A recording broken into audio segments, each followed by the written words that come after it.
What is up, guys? Welcome back to my YouTube channel. Today I am bringing you through everything you need to know about a deload week. What is it? When to take it? Should I take it? Shouldn't I take it? This week I am on my deload week. If you do not know, I am training for my marathon at the moment and we are implementing a deload week this week. It just kind of reminded me that people don't always know what it is, they don't see the benefits of it, and I just wanted to bring you through what it is and why, the big reason, and you should be able to have a full understanding of what a deload week is right after this video. So let's start off with what a deload week actually is.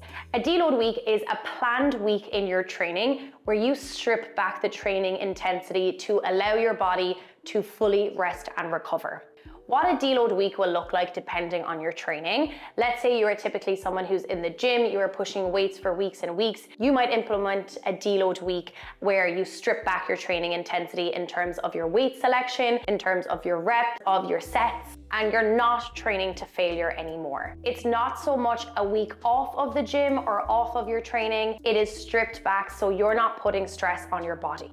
You are shifting the focus of those intense workouts to recovery workouts. For me personally, I am deloading for marathon training this week. So what this looks like is instead of doing my 3 high intensity runs, I'm stripping that back and I'm only going to do 1 5K chill run this week, just so I can still get the body moving, but I'm not adding intensity to my body. I'm allowing it some time to rest and recover. I'm still going to get my workouts done, but like I just mentioned, I'm going to pull some weight back and I'm going to slow it down. And this isn't a time to just kind of like do whatever you want. This is intentional to rest and recover your body. So when you are in the gym and you're getting those workouts in, you can still focus on your form, you can focus on your technique, you can slow your tempo down, make sure you are connecting to your body so you can still get a lot out of this week.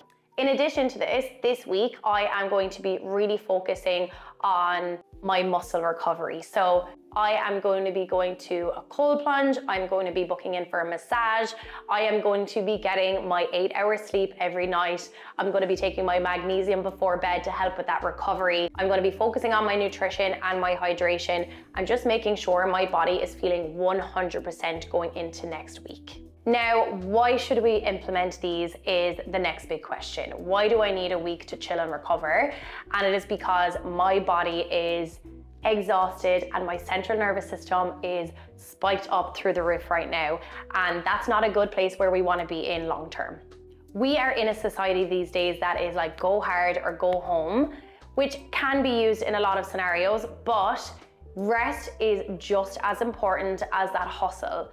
And we've all been there, we have all burnt ourselves out in our lives, and this is exactly what can happen in our bodies as well with our training. If you are constantly pushing hard, you are constantly pushing your limits, your body is actually going under a lot of stress. Your central nervous system is going to shoot through the roof, your cortisol levels are going to be high, and if you don't slow down, your body will tell you. We've experienced that with burnout before.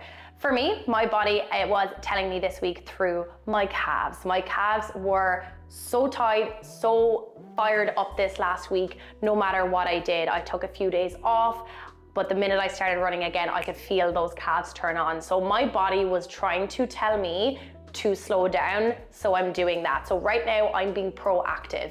If I kept hustling and pushing through that pain, I am going to injure myself. That is one type of burnout. Another type of burnout is that you are going to get sick. Our bodies will force us to slow down if we do not slow down for it. It can come through in so many different ways. It can affect your hormones, it can affect your appetite, your extreme fatigue, exhaustion. It can really come out in a lot of different areas. And we need to be one step ahead of that. Another big reason why people do like to implement deload weeks, of course, we don't want to get any of that burnout, but also we don't want to hit plateaus. If we keep pushing and pushing, our bodies do start to adapt and we can eventually start to hit a bit of a plateau, but making sure that we rest, recover, our body's feeling super fresh again for just a week is not going to ruin any of your progress. It does take about 2 to 3 weeks to start losing any of your strength. So 1 week off or one less intensity is not going to ruin any of your progress or your strength. It's just actually going to get you coming back feeling even better than ever. A deload week is also a really good mental reset Training can get very hard. It can get a lot on our mental well-being as well, having to do all of that training, really showing up and putting in that grind. And sometimes it's really nice just to get that little bit of a reset, feel like yourself again. And I know that I'm gonna come back next week, so excited to get back into my training again. So if you need a little bit of a reboot of motivation, it can definitely help there as well. Moving on to when you should take a deload week. A deload week can definitely be implemented into your training program. This is typically every like 6 to 8 weeks where you have a little bit of a recovery and you dive back in again. That would be proactive, or you can go reactive. So reactive typically isn't the type of route I like to go down. It's typically when it's a little bit too late, you probably are at that point of burnout, and then you need to implement it. So trying to be proactive would be the best case scenario, so you don't push your body too far and you don't have to go take any longer off your training than you should be. We're staying fresh, we're staying in the game. Now, one thing I do want to stress here is that a deload week is not for everybody. The people who I would not recommend a deload week for are the people who are not consistent with their training. If you're only training twice this week, maybe you're going 3 times next week, you only get 1 workout in the week after, you don't need a deload week because you're not training intensely enough. You are getting that extra rest time when you take those couple of days off, so you don't necessarily need it. This is for people who are pushing. You are intensifying your workouts week after week. You are challenging your body non-stop. We need to give it a little reset. If you're taking multiple rest days and more than intended, then you don't particularly need this. I would also say beginners don't really typically tend to need a deload week either, because you can see great progress when you start getting into the gym. Once you do start getting intense, challenging yourself non-stop, then that might be a better time to start implementing for yourself. A deload week is just such a great time to rest, recover, reset physically and mentally. What I love about a deload week as well is that you do keep moving the body. So I am someone who, if I stop, I go a bit crazy. I need these workouts for my mental health. I need to get going for my own well-being. I don't like being stuck in the house all day, every day. So to still be able to move my body and allow it to recover at the same time is a huge win-win for me. So I am loving this week already. I am excited to just have that little reset, have my body feeling 100% next week, feeling fresh, motivated, ready to go.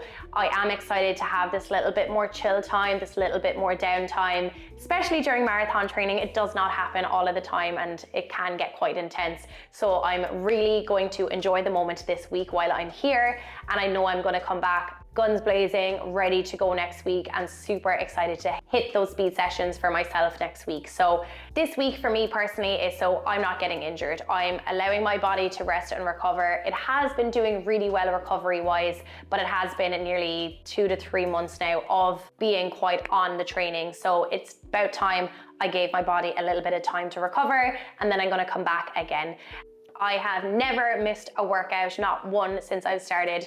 So yeah, I think it's time that the body has a little bit of rest and recovery.